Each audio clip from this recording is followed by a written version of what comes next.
आज इस वीडियो में आने वाले फ्यूचर की hot job profile data analyst के बारे में डिटेल में बात करेंगे। वर्ल्ड इकोनॉमिक फोरम के मुताबिक data analyst high demanding job profile है फ्यूचर की, और सबसे इंपॉर्टेंट फैक्ट है कि इस फील्ड में लड़कियां लड़कों को टफ कंपटीशन दे रही हैं। तो इस वीडियो में हम बात करेंगे डेटा एनालिस्ट के बारे में डिटेल में, जानेंगे क्या होता है डेटा एनालिस्ट, क्या स्किल चाहिए, कितनी कोडिंग प्रोग्रामिंग करनी होती है एक डेटा एनालिस्ट को, कौन कर सकता है ये कोर्स, सैलरी कितनी होती है, किसके लिए ये कोर्स सही होगा, और कौन सी ऐसी कंपनीज है जिसमें आप as a data analyst fresher easily job पा सकते हैं। पूरा वीडियो देखें और चैनल को लाइक और सब्सक्राइब कर लें जिससे आपको ऐसे ही वीडियो मिलते रहे फ्यूचर में। तो सबसे पहले समझते हैं डेटा एनालिसिस क्या होता है और इसको क्यों किया जाता है, इसकी क्या जरूरत होती है। तो सिंपल लैंग्वेज में डेटा एनालिसिस एक प्रोसीजर है, एक प्रोसेस है जिसमें डेटा को निकालकर उसको एनालाइज किया जाता है बिजनेस डिसीजन लेने के लिए, और ये 5 स्टेप में होता है। जिस डेटा को एनालाइज करना होता है उसे आइडेंटिफाई करते हैं, फिर डेटा कलेक्ट किया जाता है। एनालिसिस के लिए डेटा को क्लीन किया जाता है, मतलब उससे फालतू का डेटा निकाल दिया जाता है। एनालिसिस किए हुए डेटा से निकलने वाले रिजल्ट को एक्सप्लेन किया जाता है बिजनेस डिसीजन लेने के लिए।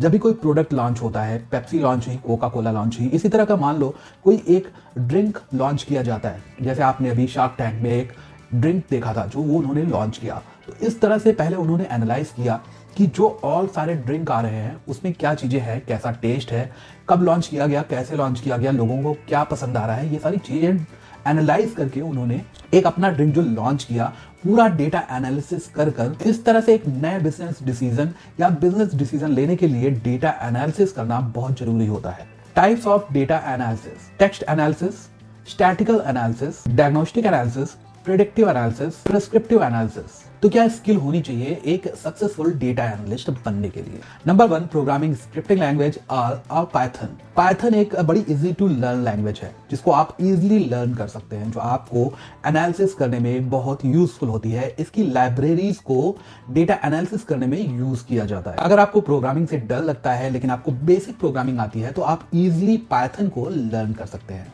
पाइथन की लाइब्रेरीज नैम्फी, पैंडास, ये सब यूज की जाती हैं डेटा एनालिसिस करने के लिए। तो काफी सारे वीडियो हैं यूट्यूब पर डेटा एनालिस्ट को लेकर जिसमें आप काफी कंफ्यूज हो सकते हैं प्रोग्रामिंग या कोडिंग को लेकर, क्योंकि कहीं पर आपको सुनने को मिलेगा कि डेटा एनालिस्ट कोडिंग नहीं करता है, कोडिंग या प्रोग्रामिंग, और कहीं पर आपको मिलेगा कि कोडिंग प्रोग्रामिंग की जाती है। तो देखो, इस कंफ्यूजन को मैं दूर करने की कोशिश करता हूँ। डेटा एनालिस्ट की डिफरेंट जॉब प्रोफाइल्स होती है।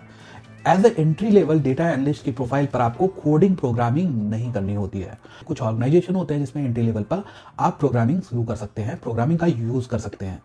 ये आपकी जॉब प्रोफाइल पर डिपेंड करता है। लेकिन अगर आप प्रोग्रामिंग या कोडिंग सीख लेते हैं कुछ एक्सपीरियंस के बाद, तो वो आपको काम आ सकती है, जिससे आपकी सैलरी और आपकी ग्रोथ पर काफी इफेक्ट पड़ता है। तो अगर आपको बेसिक प्रोग्रामिंग आती है या थोड़ा सा नॉलेज है आपको कोडिंग प्रोग्रामिंग में, तो आप एज ए डेटा एनालिस्ट बन सकते हैं।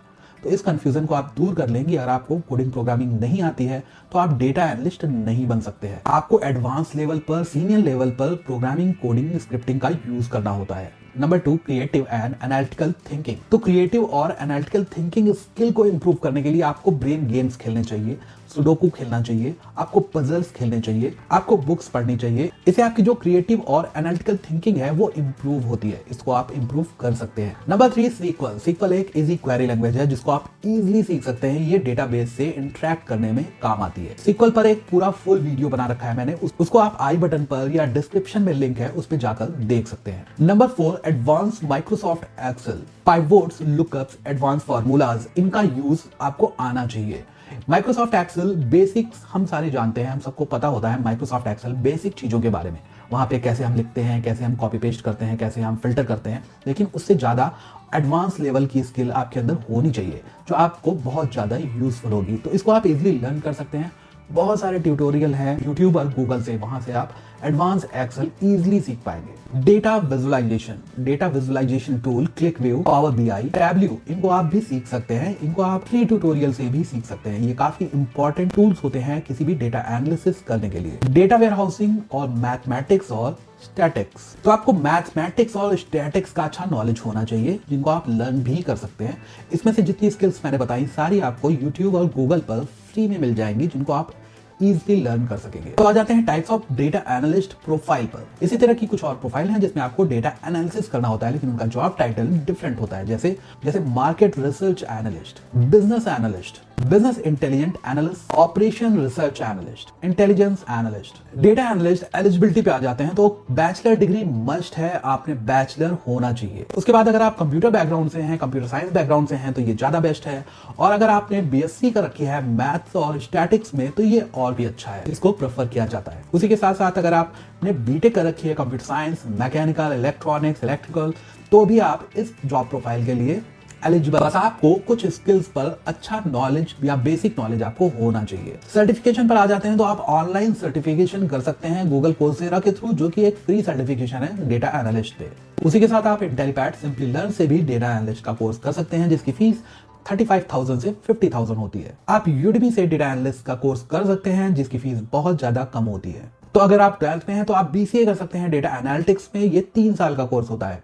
तो अगर आप बीसीए कर चुके हैं या बीएससी कर चुके हैं, उसके बाद आप पीजीडीएम इन डेटा एनालिटिक्स कर सकते हैं। डेटा एनालिस्ट के बिग रिक्रूटर पे आ जाते हैं, इसमें as data system, hyperlink, TCS, essential, Tech Mahindra, Capgemini, Tiger Analytics, Genpact, Global Logic, एनिक टेक्नोलॉजीज आ जाते हैं। और सबसे मेन इंपॉर्टेंट चीज, एनिक टेक्नोलॉजी और ग्लोबल लॉजिक में as a data analyst entry level की पोजीशन मोस्टली हर मंथ या हर दूसरे मंथ पर निकला करती हैं। तो इसको आप गूगल पर या इनकी वेबसाइट पर या naukri.com पर सर्च कर सकते हैं। अगर आप बैचलर्स हैं तो आप इस जॉब के लिए एलिजिबल हैं। तो इनके 2 से 3 राउंड होते हैं एंट्री लेवल पोजीशन के लिए। वहां पर अगर आप सक्सेसफुल हो जाते हैं तो आप as a data analyst entry level की पोजीशन स्टार्ट कर सकते हैं। उसके बाद अपनी स्किल्स को ग्रो करके, पाइथन लर्न करके, और भी सीक्वल और जो भी स्किल्स हैं उनको लर्न कर आप एक एडवांस डेटा एनालिस्ट की पोजीशन पर जा सकते हैं, जहां पर बहुत अच्छी सैलरी होती है। सैलरी पे आ जाते हैं तो एवरेज सैलरी एक डेटा एनालिस्ट की 6 लाख पर ईयर होती है।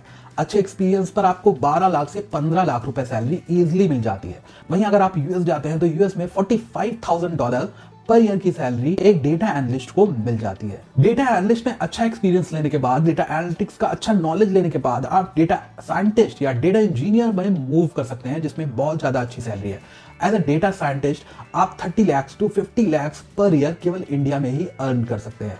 वहीं यूएसए में आप 1.5 करोड़ रुपए तक पर ईयर इजिली अर्न कर पाएंगे। तो करियर बहुत अच्छा है। अगर आपने बीसीए किया है, आप 12th कर रहे हैं, अगर आप एमसीए कर रहे हैं या आपने बीटेक कर ली है, तो आप इस करियर में जा सकते हैं। आपको बस थोड़ी सी स्किल होनी चाहिए मैथ और स्टैटिक्स में।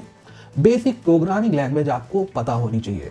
उसी के साथ सीक्वल आप इजीली लर्न कर सकते हैं। माइक्रोसॉफ्ट एक्सेल बहुत इजी होती है, इसका एडवांस लेवल भी आप इजीली लर्न कर पाएंगे। तो ये काफी अच्छा करियर है, इसमें आप अपना करियर बना सकते हैं। वीडियो कैसा लगा जरूर बताएं कमेंट में, और वीडियो अच्छा लगा हो तो लाइक जरूर करें, इससे मोटिवेशन बढ़ता है मेरा और वीडियो डालने का। और कमेंट में आप बता सकते हैं कि किस टॉपिक पर आपको वीडियो चाहिए। तो मिलता हूं एक नए वीडियो में, तब तक के लिए थैंक यू।